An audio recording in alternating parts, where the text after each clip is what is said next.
Alright guys, welcome back to Formula 1 News. Alex Albon today sending a dagger the way of George Russell, making fun of the fact that he is so far behind his teammate Lewis Hamilton in this year's championship. Russell does not seem particularly happy about this fact being brought to light, but it nonetheless is the fact of the matter that Hamilton is carrying Mercedes in the Constructors' Championship right now, and arguably their life in P2 would be far more comfortable if Russell hadn't had a series of incidents of his own doing this season. What does Russell need to turn around to improve his form in the future? Very much enjoyed to your thoughts in the comments below. Hit the like button if you enjoy, subscribe if you are new as always. Firstly, today is Max Verstappen's 26th birthday. It still is remarkable how much he's achieved at this age, but then again, he has been in the sport for not too far off a decade at this point. But yeah, 40, however many wins, 46, 47, maybe even more than that now, and well, he's going to continue to rack them up by the end of the season. This was poetic in a way. We know that Verstappen at the most recent weekend said he doesn't even like podcasts, but it's incredible really. Apparently everything now has its own special day, and today is International Podcast Day apparently. So, and it's also Max Verstappen's birthday, so yeah, you really couldn't make some of this stuff up. This also was spotted, some images that the Mercedes guys put out of Hamilton turning up in Brackley. We saw the rumours the other day that Hamilton was like, I want to make sure these guys are doing what I'm telling them to do, because I don't think he's been so convinced. He even said it at the start of the season. They haven't necessarily listened to all of his ideas on the way he thinks this car should go. One of which was the cockpit positioning, let's not forget. And to be fair, if there's any driver that's felt more comfortable in the car of the two Mercedes guys, it's probably been Russell this year. Or at least Hamilton has made it clear that he feels not comfortable sitting so far forward in the car. Russell says it doesn't really bother him that much. But Hamilton's going to be like, look guys, let's get this right next year. Make sure we're following the direction we need to. And, well, try and build towards an actual championship challenge. So I wonder what Hamilton will have said, but he has been there in the factory to make his thoughts clear to the Mercedes engineers as to what he wants to be changed for next season. And sure, Mercedes still have the talents they had a few years ago, and they're making great cars.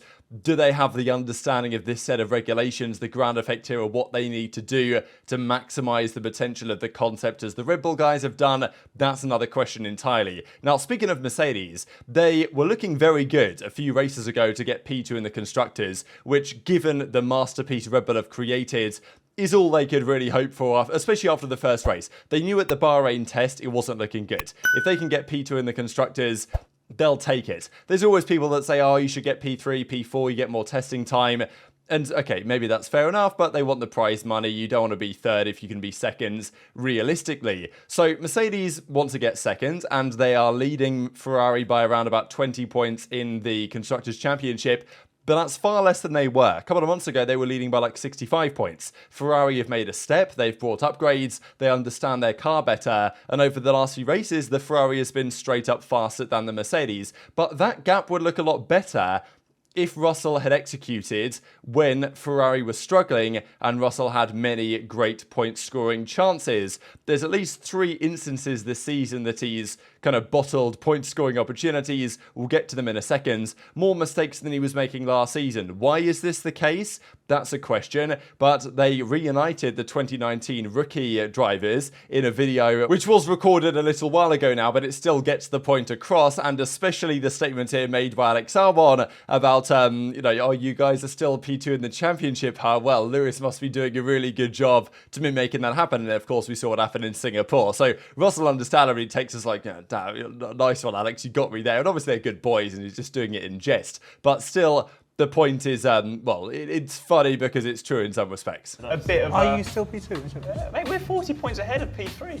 But I don't know, Formula 1... Lewis must be doing a good job. Yeah, to be fair, he's well ahead of me in the championship. So obviously these guys get on well, and it's good to see them having fun joking around. I know that George also made comments to Lando. Lando was getting asked, like, what's your favourite moment in the sport? And Russell was like, oh, it must be Sochi 21, right? Because he stuck it on pole in Russia 2021 in a remarkable, well, qualifying lap from Lando. And then, of course, the next day, the rain came down and he made the decision, and Lewis ended up getting his 100th Grand Prix victory that weekend, so it's kind of a mixed emotions one for Lando to relive. But nonetheless, these are the driver standings, and Russell is now behind Norris in the standings, which is kind of crazy given the McLaren was terrible for the first 7-8 races of the year. Now it's very good, but still, for Norris to be ahead of Russell on count back basically like best. Norris has got what, 4 P2s, something crazy like that. So he's ahead of Russell. Hamilton's P3, not far behind Perez, now overtaking Alonso,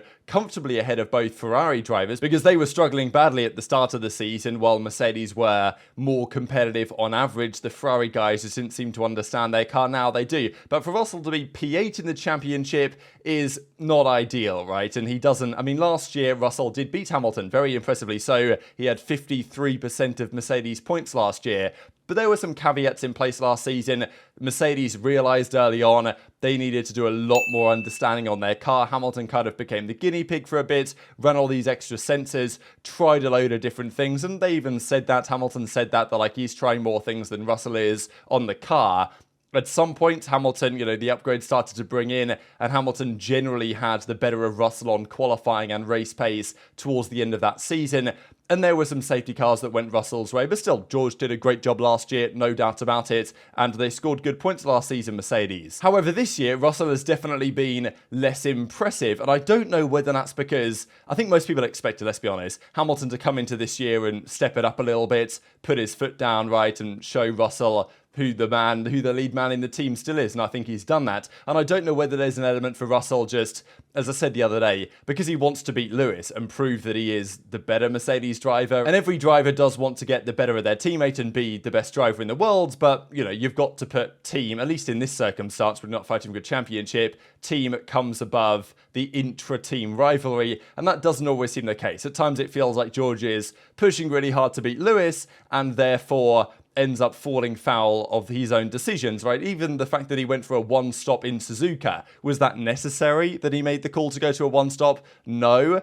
I mean, sure, he could have two-stopped and finished behind Lewis. He went for the one-stop thinking maybe he could pull it off and beat Lewis, I think. And that's not how it worked out. That seems to be how Russell makes his decisions, and I'm not sure it's the best for their championship aspirations, given the fact that Ferrari are now only 20 points behind. Russell does say that he's been inconsistent this year, and this is down to kind of rolling the dice for what he considers to be headline results, right? He wants to try and get the podium or the win, so he's taken some risks to do it, and therefore he's falling foul of those situations. And to be honest, there's been more of these than even, off the top of my head, I was like, oh yeah, well, he had that engine failure in Australia, he crashed in Singapore, but there was actually a few other ones that I wanted to look at here. So this is his season so far, how far he's finished off the lead, points scored, position at the end of the Grand Prix. Australia, of course, he got unlucky, right? Let's not forget his engine blew up. The only real high-profile mechanical failure that we've really seen this season was befalling Russell a few races ago, well, actually way back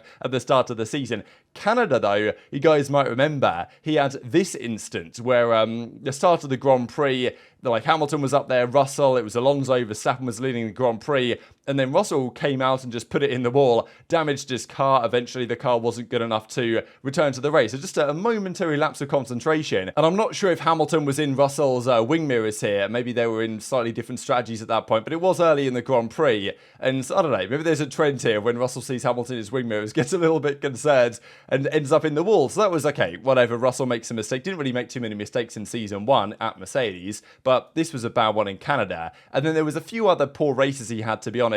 The Netherlands was mainly on the team, and generally his qualifying has been good. I think this season is he 8-7 against Hamilton in qualifying over the last 2 years. I think Hamilton is 20-17, maybe 21-17 now over Russell. So, it's been pretty competitive, and that is impressive going, and we know that Russell is a real specialist over a single lap, Mr. Saturday, whatever you want to say. So his qualifying this year has been good. Race pace has not been quite so much, and let's not forget, actually, they came together, Lando and Russell. This is not quite the corner they came together, but you guys remember at the end of the race, they went into that chicane together towards the end of the lap where all the stands are at the Netherlands Grand Prix in Zandvoort, and Russell got a puncture, I believe, and that caused him to, end his race. Now, it was Mercedes' terrible strategy that really cost them on that day. Russell could have had a good chance had they not, I think, left him out basically forever. And then we get to the most recent race where, apart from Suzuka, where again, Did he need to go for the one stop? Probably not. It wasn't the quickest strategy, but he did go for it. The race before that was in Singapore, where he crashes on the very final corner, half a lap to go, and squanders the podium. Hamilton gets the podium, but still, that would have been 15 extra points for the team. If Russell doesn't crash here, he gets, what is it? Well, actually, it would have been 12 more points, right? He would have got 15, Hamilton would have got 12. Well, I think Hamilton got fastest lap as well, so add one more to the combined figure, but it would have been 12 more points Mercedes would have got that weekend, and their lead over Ferrari would be 32 rather than 20, which would be far more comfortable. And even let's not forget in that stint, Hamilton had way more pace than Russell, right? It's not just been the mistakes from Russell.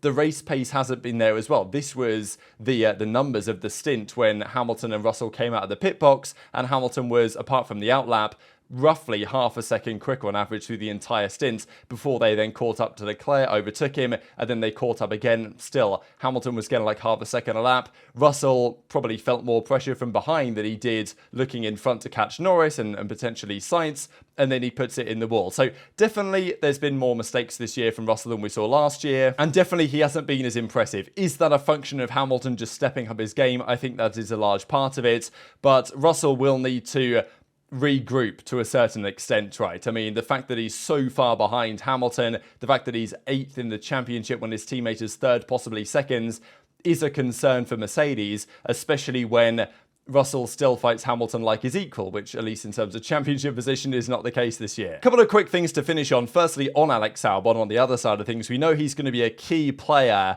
going forwards in especially next season's driver market. We believe that Ferrari might want Albon, potentially others as well. Now, AlphaTauri, they've made big progress lately. Despite the fact that Liam Lawson's done a great job, their car has also got better with the upgrades they've brought. And we also believe that next year, they are going to get everything they possibly can from the Red Bull program. All of the parts that they can get from Red Bull, they will get. They will probably be a pretty good car next season, the AlphaTauri. It's unlikely to be the RB19, literally this year's car that they can give them, although there were some weird rumors about that a little while ago. They will probably make big steps, and they already are, to be honest. And Williams is saying, well, I'm going to second here. AlphaTauri, despite being dead last, I think, in the championship right now with 5 points, they're actually looking pretty good. And it might be difficult for Williams to score many more points. So Albon and Williams are somewhat concerned that AlphaTauri could make big gains in terms of points from now to the end of the season. And it might end up being Alfa Romeo that finished last. I think it's 5 for AlphaTauri, 10 for Alfa Romeo, and then you get like Haas, Williams above that. So yeah, maybe AlphaTauri can make some big progress in their last year being called AlphaTauri, I would imagine, with big rumours about that for next season. There's also this going on with Apple and Mr. Tim Cook, or as Trump called him that one time, Tim Apple. You guys remember when he waved the flag at last year's US Grand Prix? It was like the most pathetic flag I've ever seen. Absolutely no energy. But apparently Apple want to become the F1 exclusive streaming rights holder, paying in the region of $2 billion a year to acquire these rights. So this is only a rumor right now, but apparently Apple are looking for a massive bid